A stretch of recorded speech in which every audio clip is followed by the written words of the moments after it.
स्वागत है आप सभी का एक और नए वीडियो में।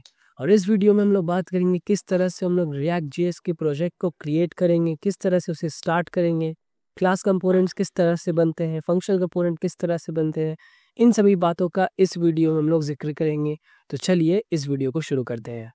तो सबसे पहले आपको यहाँ पे आ जाना है और कोई भी एक बेसिक कोड एडिटर आपको डाउनलोड कर लेना है। मैं आपको रेकमेंड करूँगा विजुअल स्टूडियो, और आपको Node.js चाहिए। Node.js को आप यहाँ से डाउनलोड कर लीजिएगा।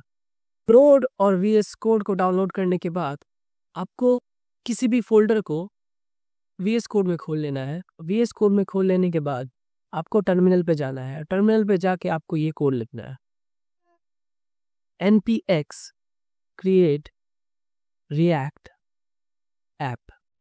उसके बाद आपको अपने ऐप का नाम दे देना है और एंटर कर देना है। जब तक ये क्रिएट होता है तब तक हम लोग वेट करते हैं। Our React app is ready और अब हम अपने ऐप को स्टार्ट करेंगे।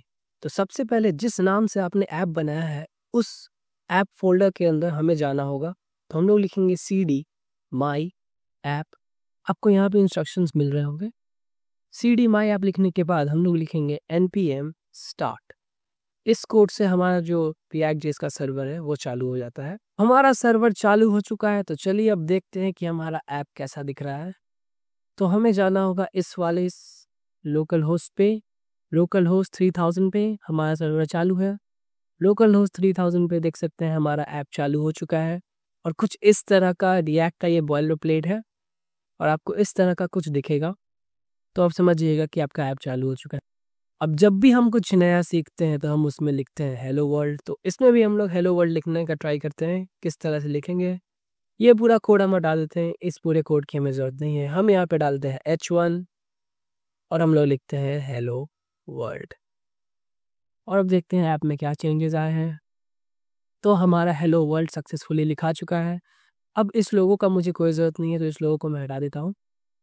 तो हम जो भी चेंजेस करेंगे अपने ऐप में वो हम ऐप फोल्डर के अंदर करेंगे, इस app.js के अंदर। अब हम लोग बात करते हैं कि रिएक्ट के हमारे प्रोजेक्ट में जो भी फोल्डर्स और फाइल्स है वो आखिर किस काम आते हैं। तो package.json की बात करते हैं। ये बेसिकली हमारे प्रोजेक्ट के बारे में जो भी इंफॉर्मेशन है उसको स्टोर करके रखता है। जैसे कि प्रोजेक्ट का नाम हो गया, आपका वर्जन हो गया, डिपेंडेंसीज हो गया। जैसे रिएक्ट है, इसमें रिएक्ट इंस्टॉल्ड है, रिएक्ट डॉम इंस्टॉल्ड है, रिएक्ट स्क्रिप्ट इंस्टॉल्ड है। और हमारे स्क्रिप्ट्स अब प्रोडक्शन के लिए अगर ऐप को बिल्ड करना है तो हम रिएक्ट में npm बिल्ड का यूज़ करेंगे। अगर हमें नॉर्मल अपने सर्वर को स्टार्ट करना है तो हम npm स्टार्ट का यूज़ करेंगे। अगर हमें टेस्ट करना है तो हम टेस्ट का यूज़ करेंगे। ये सारे स्क्रिप्ट्स यहाँ पे दिए हुए हैं। और डिपेंडेंसीज के बारे में यहाँ इन्फॉर्मेशन दिया जाता है, जो भी डिपेंडेंसीज ज़रूरी हैं इस ऐप को चलने के लिए। अब हम जैसे ही जैसे और डिपेंडेंसीज डाउनलोड करेंगे यहाँ पे और डिपेंडेंसीज ऐड होते जाएंगे। फिर ये गेट इग्नोर फाइल है। ये बेसिकली जब भी हम गिटहब पे अपने रेपो को पुश करेंगे तो ये सारे फाइल्स को वो इग्नोर कर देगा। और हमारे पास एक रीडमी फाइल है। उसके बाद हम लोग नोड मॉड्यूल में आते हैं। नोड मॉड्यूल के अंदर हमारे सारे डिपेंडेंसीज इंस्टॉल्ड होते हैं। जब भी हम npm i करते हैं या फिर हम लोग रिएक्ट ऐप को क्रिएट करते हैं तब हमारा नोड मॉड्यूल बनता है। npm i का यूज़ करके हम नए डिपेंडेंसीज को इंस्टॉल कर सकते हैं, वो मैं आपको करके दिखाऊंगा। फिर पब्लिक के अंदर हमारा index.html, ये मैंने आपको पिछले वीडियो में बता रखा है। And this is index.js file. index.js में ही हमारा कोड लिखा है, जिसमें कि हमारा जो ऐप है app.js के अंदर जो भी कोड है वो हमारा जाता है इस रूट के अंदर via creating a route using this get element by id। हम एक रूट क्रिएट करते हैं, उस रूट में हम रेंडर करते हैं app.js को। तो ये कोड हमारा index.js में लिखा रहता है और हम जो भी चेंजेस करेंगे वो app.js में करेंगे। और बाकी सब चीज़ों को आपको ध्यान देने की ज़रूरत नहीं है। अभी हम app.js पे फोकस करते हैं। और ये हमारा CSS फाइल है और ये हमारा एक और CSS फाइल है। ये इंडेक्स के लिए है और ये ऐप के लिए है। तो अब हम लोग बात करते हैं किस तरह से हम लोग क्लास कंपोनेंट्स और फंक्शनल कंपोनेंट्स को बनाएंगे। तो अब हम लोग देखते हैं कि किस तरह से हम लोग क्लास कंपोनेंट्स को क्रिएट करेंगे। तो सबसे पहले SRC के अंदर हम लोग बनाएंगे एक फोल्डर कंपोनेंट्स के नाम से। उसके अंदर हम लोग एक फाइल बनाएंगे क्लास कंपोनेंट के नाम से। सबसे पहले हम लोग इंपोर्ट करेंगे रिएक्ट को फ्रॉम रिएक्ट। उसके बाद हम लोग एक क्लास बनाएंगे, क्लास माई कंपोनेंट, जो कि एक्सटेंड करेगा रिएक्ट डॉट कंपोनेंट क्लास को। पिछली वीडियो में मैंने आपको बताया था कि ये जो है क्लास कंपोनेंट वो एक्सटेंड करता है रिएक्ट डॉट कंपोनेंट क्लास को। उसके अंदर होता है एक रेंडम फंक्शन। अगर आपने पिछला वीडियो नहीं देखा है तो उसे आप जाके ज़रूर देखें। रेंडम फंक्शन के अंदर एक रिटर्न होता है, रिटर्न जो कि रिटर्न करेगा हमारा JSX एलिमेंट्स, मतलब डिफ के अंदर एक h1 के अंदर हम लिख देते हैं माई क्लास कंपोनेंट। और अब हम लोग इसे एक्सपोर्ट करेंगे, एक्सपोर्ट डिफॉल्ट माई कंपोनेंट। एक्सपोर्ट करना बहुत ज़रूरी है, वरना हम इस कंपोनेंट को दूसरे फाइल्स में एक्सेस नहीं कर पाएंगे। अब जो कंपोनेंट हमने बनाया है उस कंपोनेंट को हम app.js में यूज़ करेंगे।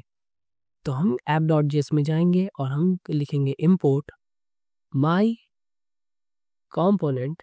आप देख सकते हैं ये मुझे सजेशन दे रहा है from components फोल्डर और उसके अंदर क्लास कंपोनेंट फाइल, उसमें से हम इस कंपोनेंट को यहाँ इंपोर्ट करेंगे। और इस कंपोनेंट को अपने ऐप के अंदर रेंडर करने के लिए हम लोग यूज़ करेंगे ये ब्रैकेट्स, और इस ब्रैकेट को हम लोग क्लोज करेंगे यूजिंग दिस।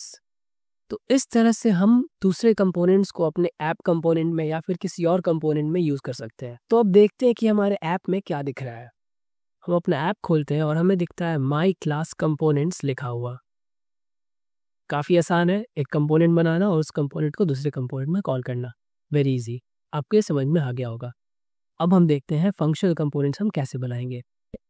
कंपोनेंट्स के अंदर हम बनाएंगे एक फाइल फंक्शनल कंपोनेंट .js। यहाँ पे हम इंपोर्ट करेंगे रिएक्ट फ्रॉम रिएक्ट। फिर हम बनाएंगे एक फंक्शन my फंक्शनल कंपोनेंट। फिर हम यहाँ पे फंक्शन, आपको बनाना आता ही होगा, और जिस तरह से आप फंक्शन बनाते हैं जावास्क्रिप्ट में उसी तरह से आपको यहाँ पे फंक्शन बनाना है। और ये रिटर्न करेगा हमारा JSX element same h1 my functional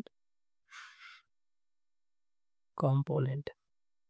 इस तरह से हमने अपने क्लास कंपोनेंट को एक्सपोर्ट किया था, उसी तरह से हम अपने फंक्शनल कंपोनेंट को भी एक्सपोर्ट करेंगे।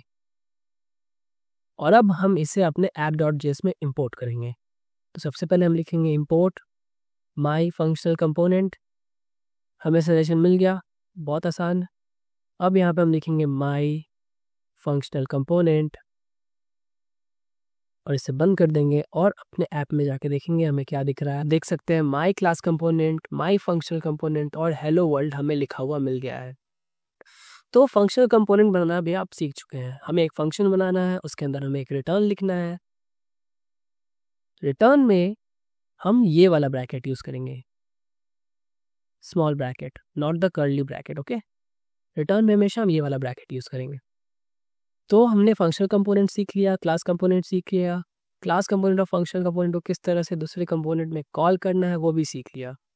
तो अब मैं आपको एक और तरीका बताता हूँ जिससे आप फंक्शनल कंपोनेंट को बना सकते हैं, और वो है एरो फंक्शंस का यूज़ करके।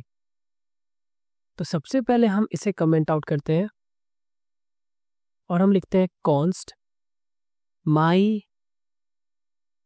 Functional component. फिर हम लिखेंगे equal to small bracket arrow function curly braces, और उसमें हम लोग रिटर्न करेंगे अपने JSX को, माई फंक्शनल कंपोनेंट।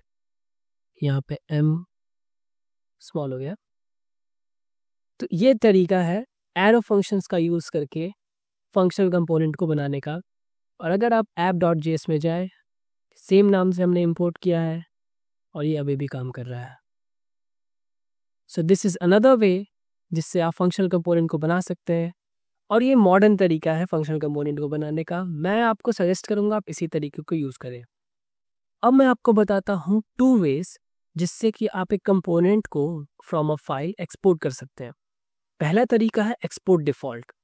अब इसे यूज़ कैसे करना है वो मैं आपको बताता हूँ।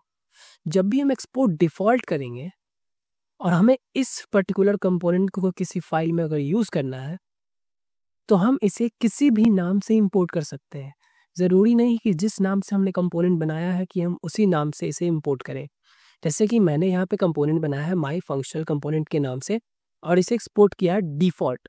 अगर हमने डिफ़ॉल्ट एक्सपोर्ट किया है, तो हमें ज़रूरत नहीं है कि हम यहाँ पे सेम नेम दें। हम यहाँ दे सकते हैं ब्ला ब्ला, ठीक है? ब्ला ब्ला देने के बाद भी अगर मैं यहाँ पे इसे लिखूँ, तब भी ये सही काम करेगा। भले ही फंक्शनल कंपोनेंट वाले फाइल में इसका नाम ये नहीं है, पर ये सही काम करेगा अगर हम डिफ़ॉल्ट का यूज़ करते हैं। पर जब हम एक्सपोर्ट करेंगे, तो हमें इसी नाम से इसे दूसरे फाइल में इंपोर्ट करना होगा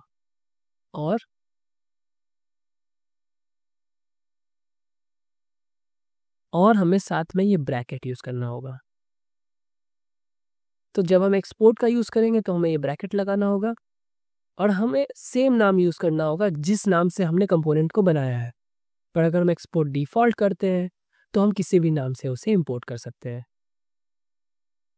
देख सकते हैं आप ये काम कर रहा है। तो ये 2 तरीके हो गए एक्सपोर्ट करने के। इसके लिए बस इतना ही। मैं आपसे मिलता हूँ अगले वीडियो में। तब तक फंक्शनल कंपोनेंट को आप कैसे बना सकते हैं उसकी प्रैक्टिस कर लीजिएगा। एरो फंक्शंस को कैसे यूज़ करना है उसकी प्रैक्टिस कर लीजिएगा। थोड़ा बहुत स्टेट और प्रॉप्स आप देख लीजिए, क्योंकि अगले वीडियो में हम स्टेट और प्रॉप्स की बात करेंगे। तो मैं आपसे मिलता हूँ अगले वीडियो में। तब तक के लिए बाय बाय।